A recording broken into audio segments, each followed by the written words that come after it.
Hello. हाय, नमस्ते। कैसे हैं आप? उम्मीद है अच्छे ही होंगे। तो टीचिंग इज़ पैशन पे फिर से एक बार आपका स्वागत है। जैसे कि आप जानते हैं कि हम सीटेट की तैयारी कर रहे हैं। सीटेट के प्रिपरेशन करा के मैं ले रही हूँ विथ मेरी जो हैंड रिटन नोट्स है वो आपको दे रही हूँ। तो एक पर्पज़ अच्छा है कि जो मेरे पास है, जो मुझे पता है, जितना मैं जानती हूँ वो आप तक पहुँचा सकूँ। मतलब चलो, आप आते जाइए, कारवां बढ़ता जाएगा। कुछ ना कुछ तो अच्छा ही होगा। अच्छाई के रास्ते पे हमेशा आगे रहना चाहिए। टीचिंग विद पैशन को अब तक अगर आपने लाइक, शेयर और सब्सक्राइब नहीं किया तो कृपया उतना करके मेरा हौसला बढ़ाइए, हौसला अफजाई करने का काम किया कीजिए। क्योंकि आपका लाइक, शेयर और सब्सक्रिप्शन ही मुझे क्या करता है, तो मैं जो काम कर रही हूँ वो ठीक है और उस पर मुझे आगे बढ़ना चाहिए। ये हौसला मुझे आपकी लाइक, शेयर और सब्सक्रिप्शन से मिलता है। तो कृपया 70%, 70% लोग क्या करते हैं, सब्सक्राइब नहीं करते और वैसे ही वीडियो देखते। तो आप अगर सब्सक्राइब करके देखेंगे तो एक मुझे भी उसमें से पॉजिटिव एनर्जी मिलेगी कि मैं जो कर रही हूँ वो कहीं ना कहीं पे काम आ रहा है। तो आगे बढ़ते हैं। चलो, पढ़ाई के हमारा जो सेशन है पढ़ाई का उस पर चलते हैं। आज की जो थ्योरी है हमारी वो सिगमंड फ्राइड के बारे में है। सिगमंड फ्राइड एक ऐसे मनोवैज्ञानिक है जो साइकोसेक्सुअल डेवलपमेंट पर जिन्होंने बात की है, मतलब मनोलैंगिक विकास का सिद्धांत उन्होंने दिया। जैसे कि आप जानते हैं मनोलैंगिक विकास का उन्होंने सिद्धांत दिया। आपने पढ़ा भी होगा, अगर आपने बीएड में, डाइट में कहीं पे पढ़ा होगा तो वहाँ पे भी उनकी बात की होगी। तो शायद में भी आपको कुछ ना कुछ तो याद होगा। तो इन्होंने एक बात की थी सिगमंड फ्राइड ने, कि उन्होंने लिबिडो मतलब एक एनर्जी की बात की है।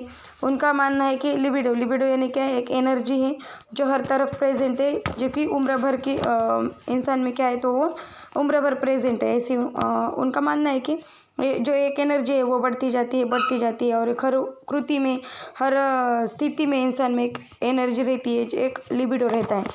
तो बहुत लोगों ने उनको क्रिटिसाइज़ किया, उनका विरोध दर्शाया कि उनकी इस थ्योरी को बहुत लोगों ने मान्य नहीं किया, अमान्य किया, क्रिटिसिज्म का वो शिकार हो गए। इन्होंने जो बात की थी वो काम शक्ति पर थी, तो इसलिए बहुत लोगों ने उनका विरोध दर्शाया। ज़्यादा एनर्जी अगर किसी स्टेज में यूज़ हो तो फ्रिक्सेशन हो जाती है। मतलब क्या हो जाता है, तो उस स्टेज में वो रुक जाती है। जैसे कि किसी बच्चे ने अगर छोटी उम्र में उसने मुंह में उंगली डालना शुरू किया तो बाद में क्या करेगा, वो उसकी आदत छूटेगी नहीं। बाद में वो उंगली की जगह फिर सिगरेट पकड़ेगा, कुछ करेगा, मतलब उसकी जो आदत है वो आगे बढ़ती जाएगी, उस उम्र में वो फिक्स हो जाएगी। तो उनका मानना था कि ज़्यादा एनर्जी अगर किसी एक उम्र में अगर इस्तेमाल हो जाए किसी स्टेज में, तो वो फिक्सेशन हो जाएगा। उसी स्टेज में वो बच्चा क्या है तो रुक जाएगा, वो आदत उसको पड़ जाएगी। लिबिडो यानी क्या? ईद। लिबिडो यानी क्या? तो ईद की बात है यहाँ पे। ईद अचेतन है, नो एक्सपीरियंस, मतलब वो अनकॉन्शियस है, पता नहीं है क्या करना है, पता नहीं है क्या होगा। ये अचेतन बातें हैं जो कि मतलब कल्पना की बातें हैं, खाली सोच की बातें हैं। अनकॉन्शियस है यहाँ पे, मतलब थोड़ी सी लिखावट में गड़बड़ी हो गई। गड़बड़ी मतलब थोड़ा मैंने पास में लिखा है तो आपकी समझ में नहीं आएगा, पर यहाँ पे क्या है, जो मन की बातें हैं, मन एक बर्फ की तरह है जो कि मतलब नज़र नहीं आता है। वैसे ही यहाँ पे बात है कि समाज के खिलाफ जाएगा। ईद क्या करेगा? समाज के खिलाफ जाएगा। ये हमेशा पिटवाएगा। ईद क्या करेगा? मन की करेगा। अगर मतलब किसी भी चीज़ में वो पसंद है उसे, वो समाज के खिलाफ भी होगी तो ईद क्या करेगा? ईद हमेशा अपोजिट साइड में का वर्क करेगा, समाज के, सोसाइटी के खिलाफ जाएगा ईद। ईद के बाद आता है ईगो। ईगो जो है वो क्या करेगा? सुपर ईगो और ईद के बीच में बैलेंस रखने का काम करेगा। कौन? ईगो। ईगो क्या है? पार्टली कॉन्शियस है, अनकॉन्शियस और कॉन्शियस के अनकॉन्शियस और जो बहुत ज़्यादा अच्छी समझ है उसके बीच में ये कॉन्शियस से, ये क्या है? पार्टली कॉन्शियस है, मतलब ये तो अनकॉन्शियस भी नहीं है और कॉन्शियस भी नहीं है। तो गलत भी करने नहीं देता और बहुत ज़्यादा सही भी करने देता। एक तो महान भी बनने नहीं देता और एक तो गुनहगार भी बनने नहीं देता। ये बीच में जो एक ईगो है, ये जो करना चाहिए, जो इम्पोर्टेंट है, जो महत्वपूर्ण है, वो करने के लिए ईगो क्या करता है? मदद करता है। ये पार्टली कॉन्शियस है। ये थ्योरी थोड़ी सी बहुत लोगों ने क्रिटिसाइज़ किया इस थ्योरी को, और थोड़ी पढ़ने में भी थोड़ी सी अगर आपने इसको ध्यान से पढ़ा तो समझ में आएगी, नहीं तो ये दिमाग के ऊपर से चली जाएगी कि थोड़ी बातें हमारे जो हम पढ़ते हैं उसमें कि नहीं है। तो अहम मन बर्फ़ की चट्टान की तरह होता है। ईगो अहम बोलेगा मन क्या है, बर्फ़ की चट्टान की तरह होता है। मतलब मन कैसा होता है, तो बर्फ़ जैसा होता है कि 90% भाग उसका पानी के अंदर रहता है और खाली 10% आपको नज़र आता है। वैसा ही मन रहता है कि 10% मन जो है तो आपको पता चलता है कि ये मेरा मन है ऐसा बोल रहा है, पर ये 90% जो आपका अनकॉन्शियस मन है ये आपको दौड़ाता रहता है, भगाता रहता है, पर आपको ये पता नहीं चलता कि ये सब कुछ मेरा मन मुझसे करवा रहा है। 10% खाली क्या है तो पता चलता है, 90% पता नहीं चलता। ये है ईगो की बातें, और ये बैलेंस रखने का काम करता है। उसके बाद में ये जो ईगो है ये मन की नहीं कर सकते, ये समाज या आजू बाजू की सोसाइटी इसके कुछ रूल है, कुछ रेगुलेशन है, तो इनको मानना पड़ेगा। ऐसा क्या कहेगा आपका ईद कहेगा, सॉरी अहम कहेगा, ईगो कहेगा कि नहीं ये गलत है तो गलत है, सिगरेट पीनी गलत है तो गलत है, शराब पीनी गलत है तो गलत है। ये क्या बोलेगा, ईगो बोलेगा कि नहीं, नहीं सुपर ईगो बोलेगा कि नहीं ये गलत है तो कभी नहीं करना। हाँ ईगो बोलेगा कि नहीं अगर सिगरेट पीनी है तो कहीं मतलब कहीं और जाके पी, यहाँ पे लोगों के सामने मत पी, बड़ों के सामने मत पी। ये क्या करेगा, वो बीच में का रास्ता निकाल के देगा। कौन, ईगो। और ईद क्या करेगा, ईद गलत हो तो गलत हो, सही हो तो सही हो, ईद क्या करेगा, हमेशा पिटवाएगा, पिटवाने का काम करेगा। ईद के हिसाब से अगर जाएंगे आप तो हमेशा मुश्किल में पड़ जाएंगे। ईद क्या करेगा, सही गलत कुछ नहीं देखेगा, जो मन में आएगा वो करने का मतलब ईद। उसके बाद में आएगा कि सुपर ईगो। यहाँ पे सुपर ईगो है, थोड़ा लिखावट मिस्टेक, मतलब पास लिखा है तो न समझ में नहीं आएगा। ये सुपर ईगो है। सुपर ईगो यानी क्या, तो ईद और ईगो के बाद जो आता है तो वो है सुपर ईगो। पुलिसमैन का काम करेगा। ये क्या करेगा, पुलिसमैन का काम करेगा मतलब ये बोलेगा कि नहीं रोकेगा, गलत होने से रोकेगा, ये गलत को रोकने का काम करेगा, गलत करने ही ना देगा। ये क्या करेगा, सुपर ईगो बोलेगा नहीं ये गलत है तो गलत है, इसके लिए महान बनने की कोशिश करेगा, कुछ भी हो, कोई भी परेशानी आ जाए वो नैतिकता को नहीं छोड़ेगा। ये सुपर ईगो करेगा। चोरी मत करो तो मत करो। अगर ये बोलेगा चॉकलेट खानी है, मुझे खानी ही है, जो अगर शुगर है, डायबिटीज़ है, फिर भी मुझे चॉकलेट खानी है, स्वीट खाना है, मीठा खाना है, ये ईद बोलेगा। गलत हो तो गलत हो, बीमार हो जाओ तो बीमार हो जाओ, कोई परवाह नहीं, पर मुझे ये खानी है। तो ये क्या बोलेगा, नहीं खानी है तो क्या कर, थोड़ी सी खा, नहीं तो फिर जो शुगर के लिए ज़्यादा हानिकारक नहीं है वो खा, ये बोलेगा ईगो। पर ये बोलेगा नहीं खानी ही नहीं है, चॉकलेट खानी नहीं है मतलब खानी नहीं है, उसके लिए भूखा रहना पड़े तो कबूल है, पर चॉकलेट नहीं खानी। ये बोलेगा खानी ही है, ये बोलेगा खानी ही नहीं है, ये बीच के रास्ता निकल के देगा। ये अहम ईगो क्या बोलेगा कि नहीं खानी है तो क्या करो तुम कि थोड़ी कम मीठी खाओ, जो तुम्हारी हेल्थ के लिए ठीक है वो खाओ। ये यहाँ पे 3 बातें की है सिगमंड फ्रॉइड ने, जिन्होंने मनोलैंगिक विकास का सिद्धांत दिया, साइको सेक्सुअल डेवलपमेंट की थ्योरी दी जिन्होंने, और उन्हीं की ये जो 3 लिबिडो के पॉइंट्स से ये है। तो आगे बढ़ते हैं हम उनकी थ्योरी की तरफ चलते हैं। तो स्टेजेस देखेंगे सुपर ईगो यहाँ पे है, जो हमने पहले ही देख चुके हैं।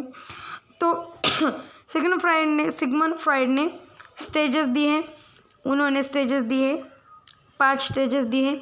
OAPLG मतलब ओ आम्रपाल, LG का टीवी लाओ, ओ आम्रपाल LG का टीवी लाओ। ऐसे जो मैंने अपने मन से बोला है, आप अपने मन से कोई भी इसका याद रखने के लिए ट्रिक्स बना सकते हो। तो ओ यानी क्या, ओ ओरल, जो 1 से 1.5 साल से 3 साल के उम्र के बीच में आएगा, इसको मुखावस्था भी बोलते हैं। बच्चा हर चीज़ को मुख में लेके चखेगा, मुंह में लेने की कोशिश करेगा, इसलिए तो छोटा बच्चा आपने देखा होगा, उसको कुछ भी दो वो खाता है, क्योंकि वो 3 सालों तक उसमें वो समझ नहीं रही थी कि किस चीज़ को खाना चाहिए, किस चीज़ को खाना नहीं चाहिए। वो क्या करेगा, जो भी आपको दो वो मुंह में डालेगा, तीखा दो, मीठा दो, कैसा नमकीन दो, आप क्या करेगा, वो जो भी दो आप उसको वो खा के देखेगा। आपको पता होगा नन्हे बच्चे क्या करते हैं, मतलब 3 सालों तक के बच्चे क्या करते हैं, कुछ भी खाते, पेन खाते हैं, पेंसिल का ढक्कन कभी कभी निकल जाते हैं, और नोटबुक दो तो मतलब उसका पेज फाड़ के वो मुंह में डालेंगे, कुछ भी गलत सलत खा देंगे तो वो हर चीज़ को क्या करेगा, वो मुख में डालने की कोशिश करेगा। दूसरा है एक 2 नंबर की स्टेज है, वो है एनल स्टेज में ये क्या मतलब कंट्रोल आ जाएगा उसको, जो वॉशरूम बाथरूम जाने की उसमें समझ है वो आ जाएगी, वो कंट्रोल आ जाएगा। तब तक तो माँ को पूरी उसकी जो साफ सुथरापन है उसका वो माँ को ही करना पड़ता है, पर इस उम्र के बाद बच्चों को वो कंट्रोल आ जाएगा। इस उम्र में अगर नहीं आया तो फिर बच्चे को कभी भी कंट्रोल नहीं आएगा। तो ये यहाँ पे बात है। दूसरा है मतलब कभी भी नहीं आएगा, मतलब वो अनकम्फर्टेबल फील करेगा हमेशा खुद को। तीसरी फैलिक स्टेज है। फैलिक स्टेज यानी क्या है, तो यहाँ पे ओडिपस और इलेक्ट्रा जो स्टेज है वो आ जाती है। ओडिपस यानी क्या, तो मेल को मतलब बच्चे को जो बेबी बॉयज़ है उनको माँ के प्रति एक अट्रैक्शन निर्माण हो जाता है स्टेज में, जो कि 3 से 6 सालों की उम्र है। और जो इलेक्ट्रा है इसमें फीमेल को यानी जो बेबी गर्ल है उनको अपने बाबा के प्रति एक अट्रैक्शन निर्माण हो जाता है, वो है। तो इसी कुछ बातों की वजह से सिगमंड फ्रॉइड की जो थ्योरी है उनको क्रिटिसाइज़ किया गया। तो आगे 4 नंबर की जो स्टेज है वो है लैटेंसी यानी क्या, 6 से 12 सालों के उम्र में ये आ जाती है। और ये इस स्टेज में क्या हो जाता है, तो बच्चे स्कूल में जाते हैं और ये जो सेक्सुअल अट्रैक्शन है उनका अपनी माँ के प्रति बाबा के प्रति, वो फिर वो पीछे छोड़ जाते हैं, वो ख़त्म हो जाता है। वहाँ पे वो बच्चे क्या करते हैं, स्कूल में एक्टिविटी में वो भाग लेने रहते हैं, एक्टिविटी करने लगते हैं, एक्टिविटी में अपनी एनर्जी लगा लेते हैं। उसके बाद में यहाँ पे लिबिडो की बात की है, मतलब एनर्जी की बात की है, तो हर स्टेज में एनर्जी कहाँ लगती है, तो ये सिगमंड फ्राइड ने बताई। उसके बाद में जेनाइटल स्टेज यानी वयस्क व्यक्ति, जिनमें फिर जो 18-20 सालों से 12 साल के अब हो, मतलब 18-20-12 के आगे के जो वयस्क लोग हैं वो इसमें आ जाएगी। पहली जो एक स्टेज है वो 1.5 मतलब 1.5 साल से 3 सालों तक ये आ जाएगी। और जो दूसरी स्टेज है यानी कि एनल है, वो 3 से 3 के करीब, 3 से 5, 3 में ही पकड़ो, मतलब 3 ईयर्स की जो स्टेज है ये 3 ईयर की है। उसके बाद में जो तीसरी स्टेज है फैलिक बोलेंगे आप, फॉलिक बोलेंगे, कुछ भी बोलो, आपकी मर्ज़ी। तो ये जो माँ के प्रति है, और बेबी अगर बॉय हुआ तो 3 साल का अगर बच्चा, 3 से 6 साल का अगर बेबी बॉय है तो उसको अपनी माँ के प्रति एक अट्रैक्शन निर्माण हो जाता है। और जो एक अगर इलेक्ट्रा यानी जो फीमेल है तो उसको अपने बाबा के प्रति एक अट्रैक्शन निर्माण हो जाता है, जो कि इस थ्योरी ने बोला, तो ये 3 से 6 साल की उम्र में ये हो जाता है, ऐसा फ्रॉइड का कहना है। तीसरी लेटेंसी एक स्टेज है। लेटेंसी यानी क्या, तो ये 6 से 12 साल की उम्र में ये जो लेटेंसी की स्टेज है, यहाँ पे बच्चा क्या करता है, स्कूल जाता है, स्कूल की एक्टिविटी में भाग लेता है, एक्टिविटी करता है, अपनी एनर्जी वो क्या करता है, तो वहाँ पे वो लगाता है, जहाँ पे स्कूल में जाता है वहाँ पे ये जो अट्रैक्शन है फिर वो भूल जाता है। उसके बाद में एक जेनाइटल स्टेज है जो वयस्क है, और जेनाइटल स्टेज यानी क्या, तो 12 और उसके अबो की जो वयस्क है वो, जो कि जहाँ पे उसमें मैरिड बच्चे ये सब कुछ आ जाएगा, मैरिड लाइफ वगैरह वगैरह वगैरह, इसमें सब कुछ आ जाएगा। रिप्रोडक्शन की स्थिति जो है वो भी जेनाइटल स्टेज में आ जाएगी। तो आगे बढ़ते हैं। यहाँ पे फ्राइड ने बात की है लिबिडो की। लिबिडो यानी क्या, एनर्जी है, तो एक लाइफ इंस्टिंक्ट यानी इरोस, और एक जो डेथ इंस्टिंक्ट यानी क्या, थैनाटोज और हीरोज़ की बात की है यहाँ पे उन्होंने। हीरोज़ यानी क्या, जीने का मकसद, जीने के प्रति जीने का मकसद देने वाली कुछ चीज़ें, उसमें बच्चे हो सकते हैं, प्रॉपर्टी हो सकती है, बिजनेस हो सकता है, कुछ कोई भी आपका हेतु जो आपको जीने के लिए मोटिवेट करे, जीने का मकसद दे दे। और ये डेथ इंस्टिंक्ट होती है, जो मतलब थैलाटोज है, जो वो क्या करता है, डिप्रेशन आएगा इसमें, स्मोकिंग आएगी इसमें, नेगेटिविटी आएगी, मतलब जो चीज़ें आपको डेथ की तरफ, मौत की तरफ ले जाए, जो जीने का मकसद छोड़ने पर मजबूर कर दिया, ऐसी बातें यानी थैनाटोज। ये 2 बातें की है किसने, तो सिगमंड फ्रॉइड ने। अब एक थ्योरी है और एरिक्सन, तो इन्होंने एरिक्सन नामक एक साइकोलॉजिस्ट थे, जो कि जर्मन अमेरिकन साइकोलॉजिस्ट थे। कुछ बातें उनके बारे में, ये साइको सोशल सामाजिक वैज्ञानिक थे, साइकोलॉजिस्ट थे, मतलब मनोवैज्ञानिक थे। जो इससे पहले थे फ्रॉइड ने क्या की, तो फ्रॉइड ने साइको सेक्सुअल थ्योरी दी और इन्होंने क्या की तो साइको सोशल थ्योरी दी। तो कंफ्यूज ना हो इसमें, एक ने साइको सेक्सुअल दी और इन्होंने साइको सोशल दी। इन्होंने समाज को महत्व दिया यहाँ पे। तो जन्म से मृत्यु तक की उन्होंने स्टेजेस दिए। मे भी पहले ये मनोवैज्ञानिक है, इन्होंने जन्म से मृत्यु तक की पूरी स्टेजेस दी। इन्होंने करीब 8 स्टेजेस दी, पूरी 8 स्टेजेस दी। उन 8 स्टेजेस में आपको अगर 5 स्टेजेस भी आप करेंगे तो उतनी पूरी हो जाएगी, सफिशिएंट हो जाएगी। आई 3 बार है और फिर GE मतलब। तो देखेंगे कौन सी स्टेजेस है यहाँ पे। सबसे पहली जो स्टेज है वो है trust versus mistrust. मतलब क्या करेंगे यहाँ पे, बच्चे क्या करेंगे, 1 से 1.5 साल के बच्चे, उनको एक तो ट्रस्ट निर्माण हो जाता है, तो वो जीवन भर ट्रस्टी रहते हैं, मतलब विश्वास निर्माण होता है। इसीलिए तो इस उम्र के जो बच्चे हैं 1 से 1.5 साल के, उनको बहुत ज़्यादा विश्वास में लेके उनको पालना पड़ता है, ताकि किसी भी चीज़ के प्रति उनको एक शक ना निर्माण हो, उनको अनट्रस्टेड ना हो। तो अगर ऐसे बच्चे कैसे, उनको अगर परवरिश ठीक ठाक ना मिली और वो अगर शक्की हो जाए तो फिर वो हर चीज़ पर शक करेंगे, हर चीज़ पर वो डाउट करेंगे, वो डाउटेड बन जाएंगे अगर इस उम्र में, इस स्थिति में अगर उन बच्चों को ठीक ठाक से परवरिश ना मिले तो। दूसरी जो उन्होंने स्टेज दी है वो है autonomy versus shame doubt. Autonomy versus shame doubt ये 1.3 मतलब 1.5 साल से 3 सालों तक आ जाती है। और इस स्टेज में क्या किया तो उन्होंने, मतलब एक ट्रस्ट है जो अगर खुद किसी भी चीज़ को करना, किसी अगर मतलब घर में अगर कोई फंक्शन है, कोई कार्यक्रम है, तो बच्चों को उसमें भी भाग लेना चाहिए, उसमें भी उनको शामिल होना चाहिए। तो गिल्ट यहाँ पे अगर बच्चे मतलब साफ़ सुथरा रहना यहाँ पर अगर बच्चों को आया तो क्या करेंगे, वो फिर हमेशा उम्र भर के लिए वो ठीक ठाक रहेंगे। नहीं तो फिर शर्म, एक डाउट उनके मन में अगर घर कर गया तो फिर वो अनकम्फर्टेबल रहेंगे। कभी भी वो क्या करेंगे कि किसी भी चीज़ के बारे में वो ठीक ठाक से नहीं बोल पाएंगे, मतलब ट्रस्ट नहीं रहेगा उनका। तीसरी जो स्टेज है वो इनिटेटिव वर्सेस गिल्ट, 3 से 5 ईयर की उम्र में ये आ जाती है। यहाँ पे गेम खेलेगा बच्चा, कपड़े लेना देना खरीदना, मतलब उनको चुनने का मौका दे। अगर आपने उनको बाहर ले गए कपड़े लेने के लिए, कपड़े लाने के लिए ले गए, तो वहाँ पे उनको चुनने का मौका दे। तो अगर उन्होंने इस उम्र में चुनना सीख लिया, अगर निर्णय लेना सीख लिया उन्होंने, अगर यहाँ पे कुछ चुनना सीख लिया, तो वो ज़िंदगी में फिर आगे बड़े बड़े निर्णय ले पाएंगे। नहीं तो फिर वो हमेशा अनबैलेंस रहेंगे कि मुझे ये करना चाहिए या नहीं करना चाहिए, करना चाहिए या नहीं करना चाहिए। किसी भी स्थिति में वो निर्णय नहीं ले पाएंगे। उसके बाद 4 नंबर की स्थिति है industry versus inferiority. Industry versus inferiority 5 से 11 साल की उम्र में आ जाएगा ये। यहाँ पे बच्चा स्कूल में होगा, यहाँ पे वो इंडस्ट्री में होगा, मतलब स्कूल में होगा, स्कूल एक्टिविटी करेगा। स्कूल के एक्टिविटी अगर इस उम्र में वो करेगा तो आगे बढ़ता जाएगा, नहीं तो फिर वो पीछे आ जाएगा। यहाँ पे अगर बच्चे ने स्कूल एक्टिविटीज़ में हर एक्टिविटी में उन्होंने अगर सहभागी हुए और काम किया, तो फिर वो उम्र में अपनी ज़िंदगी में थोड़े से आगे बढ़ जाएंगे, जीना सीखेंगे। नहीं तो फिर वो दबे सहमे से ऐसे चुपचाप रहेंगे। 5 नंबर की जो स्थिति है वो है आइडेंटिटी वर्सेस रोल, मतलब confusion, identity versus role confusion. ये वजह से जो यहाँ पे ये पूरे वजह से आपको फिर कन्फ्यूजन ना हो इसलिए बता दिया।